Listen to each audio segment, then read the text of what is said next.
Hi, everyone, and welcome to another episode of Pickleball and Politics, where I combine my quest to stay out of the kitchen with my passion for politics. Hello, everyone. How are you today? I was talking to someone the other day, and they asked me the name of my podcast, and I told them, and I added with it, it's my quest to stay out of the kitchen with my, passion for politics. And they go, well, you do a really good job of staying out of the kitchen.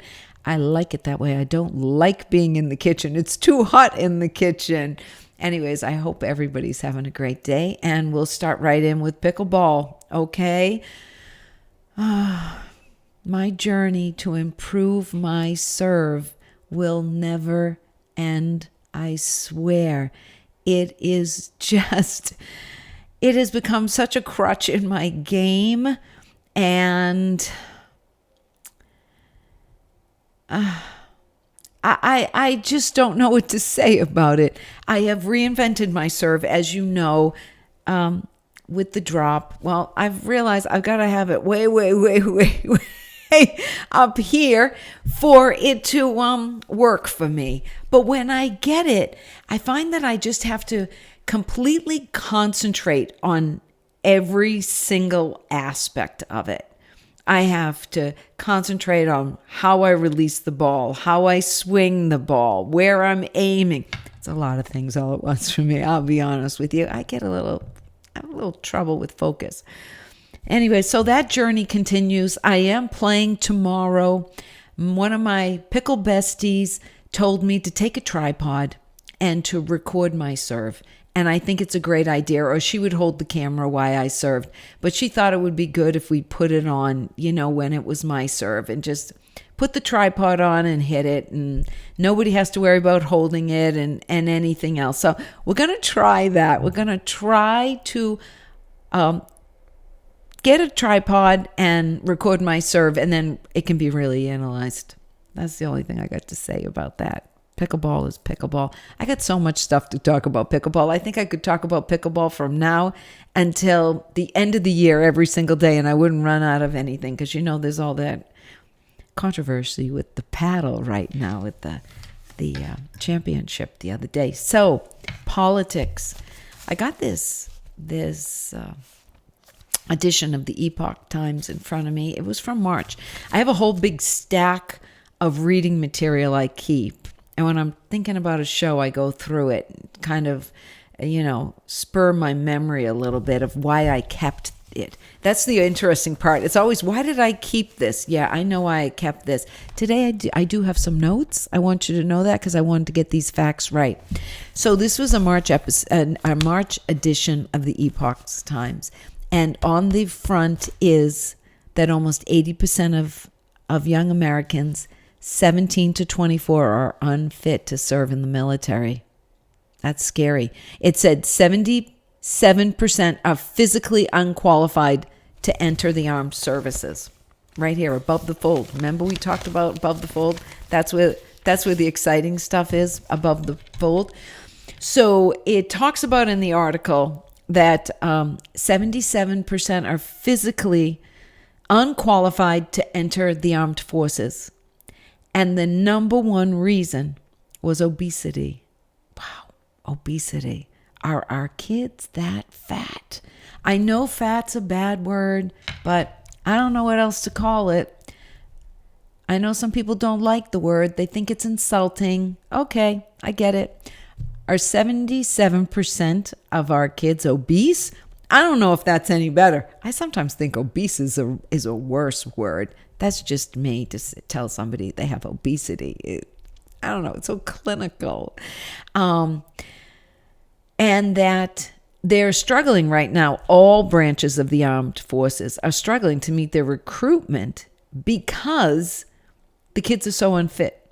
And not only are they unfit physically with obesity, but they're also too criminal and they're too sick.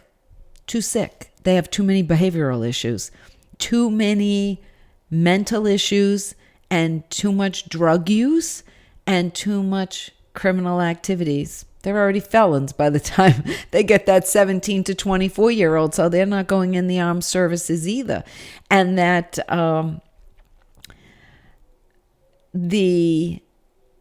there was a U.S. general, his name, I want to get his name in here, Lieutenant General Bunsen, who said that they're either too sick or too criminal to serve, compounded with their drug problems and their behavioral issues. Well, what does that say about us as a society when our children, really 17 to 24, young adults, I guess, I consider 17 a child. I think kind of under 20 is I know it's a young adult, okay? 17 to 24 is a young adult. For them to be so overweight that they can't serve, it's kind of scary. And how did we get here? How did our kids get so heavy? And why are they so heavy? Well, we know it's because of the amount of processed foods that they eat and the inactivity, and that they sit there on their phones with the video games and all that other stuff. Okay. But isn't some of it part of the obesity tied in to the destruction of the Western nuclear family? I know some people are going to say, there's a stretch, Heidi. Nah, not really. The mother's busy all day. The father's busy all day. Mom gets up in the morning. She's making them lunch. She's making them breakfast. She's trying to hope they've got clean underwear on when they leave the house. Then she's got to get herself ready. Dad's got the kids in the car. He's bringing them in the carpool. He's throwing them their lunch as they leave. And then he goes to work. He's in the rat race. They both come home. They're exhausted. They've got to take the kids to the hockey game, to the soccer game, to the dance recital, to the swim meet, to the tennis lessons, to the pickleball lessons, maybe. You just don't need too many pickleball lessons unless you're old. And then, like me, and then they get home and it's like collapse. So what did mom and dad do? They picked up KFC or a pizza or some type of fast food on the way because they're too exhausted to make a meal. And we know half the time the families aren't eating together because, like I said, they're doing the tennis lessons, the pickleball lessons, the arts and crafts, the parties, all the sports and all the afternoon activities. And then when you get home and you give them a slice of pizza because you had to feed them, you're exhausted. They got to take showers. You got to make sure they have their homework done. You got to make sure they got clean underwear for tomorrow because you're going to do this all over again 5 days a week.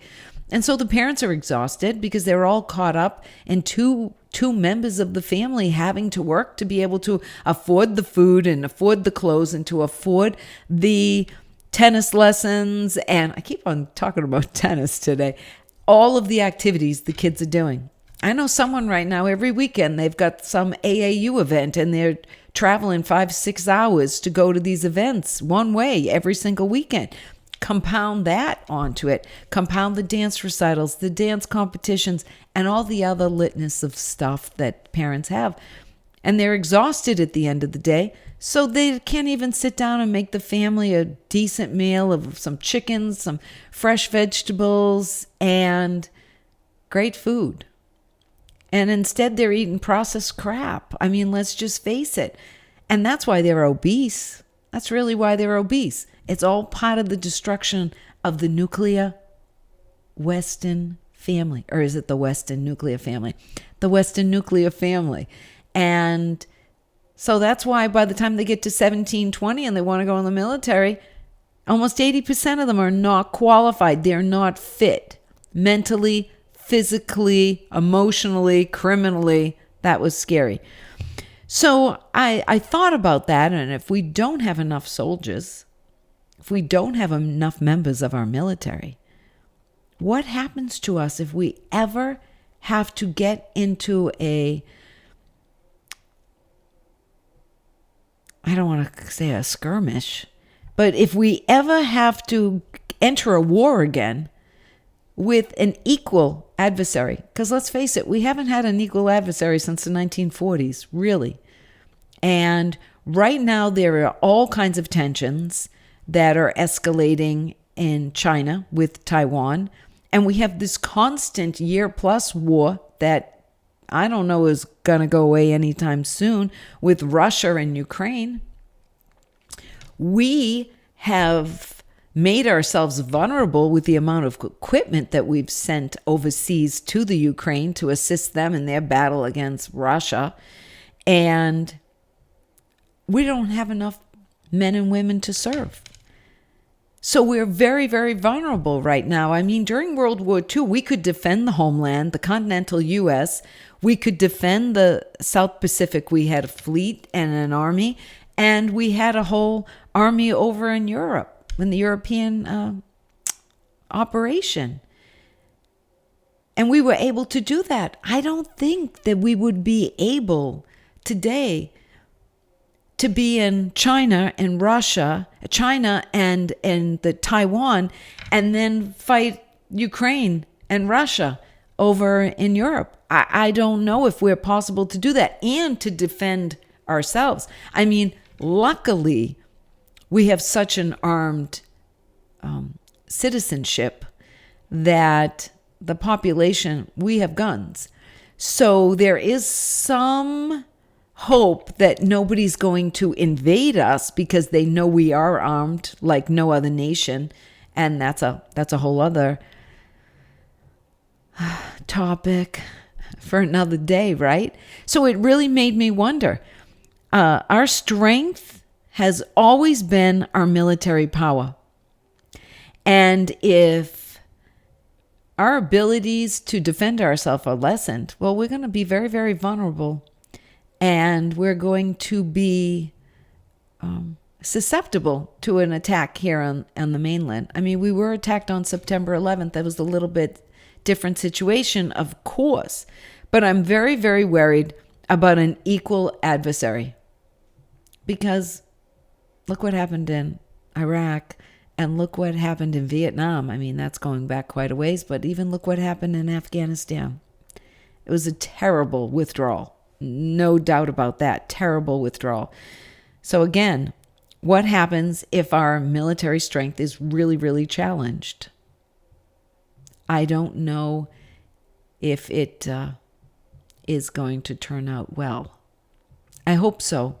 And we got to figure out a way to get our kids healthy again. Because if you're obese at 17, there's a good chance you're going to be obese at 47. I know there's a few people who are able to turn it around and get themselves together, but not a lot. But, of course, everybody's doing Ozempic now and having gastric bypass, so I don't know about that. But it's sad that we have to worry about having enough armed forces to defend us. And why are our kids unable to do it? Because that's been our strength for the last 100+ years, is that we're a superpower and we spread freedom throughout the world. Anyways, Epoch Times, pretty good. It wasn't bad at all. You can reach me at Getter on Pickleball and Politics, on Instagram at Pickleball and Politics, and on Twitter at Pickle and Paul on Twitter. And I am on my website, pickleballandpolitics.com. You can leave me a comment there, send me an email. There's a link. You can find my videos there. You can find most of my videos over on YouTube at Pickleball and Politics. That's where I post these. So as you know, we end every single episode with a dink of the day. And I had someone tell me that AOC should be the dink of the day every episode. And I said, well, she can always be my default.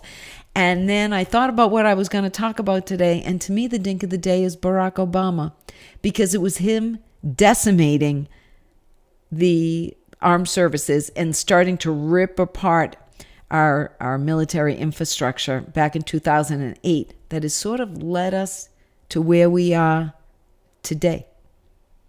And let's face it, there is a huge military industrial complex. But it's here in the United States.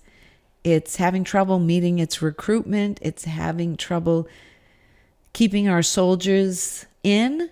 And that decimation, as far as I'm concerned, started in 2008 with Barack Obama. So he's my dink of the day, because we shouldn't have to worry about this. We are the greatest country in the world. And I love America. I hope you do too. Okay, until next time, Thanks for joining me on Pickleball and Politics.